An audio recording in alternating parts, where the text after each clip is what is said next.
Au mois de janvier, vous nous disiez dans ce même journal que c'était entre autres effectivement à cause notamment de la dégradation des radars fixes. C'est aussi une partie cette fois de l'explication ? Oui, incontestablement. D'ailleurs, franchement, j'avais commencé à le dire en novembre, et avant même qu'on observe la moindre dégradation, que si on s'attaquait au radar, il y aurait une hausse des morts sur les routes. Donc je voudrais qu'on me donne acte de cela, et tout simplement parce que actuellement il y a une sorte d'effet d'inertie. Les comportements sur la route, c'est une sorte de paquebot, si vous préférez. Et là, on avait des chiffres qui ont cessé de baisser, puis qui ont été stables, puis qui montent, et puis maintenant on est à 37 morts en plus.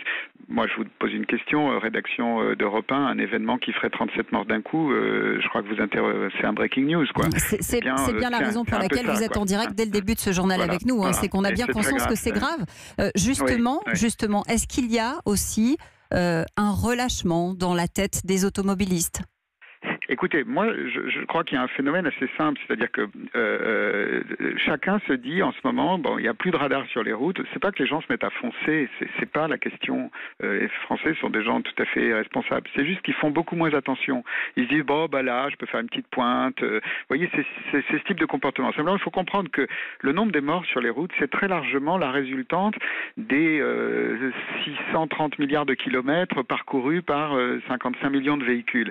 Et donc, c'est cette espèce de relâchement progressif qui est pas forcément qui aboutit pas à des comportements délinquants de la route. C'est pas du tout ce que je dis. C'est ça qui produit statistiquement ce résultat. Et vous voyez, par exemple, ça va être une personne, elle a un tout petit peu plus accéléré. Ce coup-là, parce qu'elle roulait plus vite, elle n'aura pas pu éviter la voiture qui est sortie de route pour l'alcool. Vous voyez, c'est comme ça que ça marche les baisses de vitesse. Alors,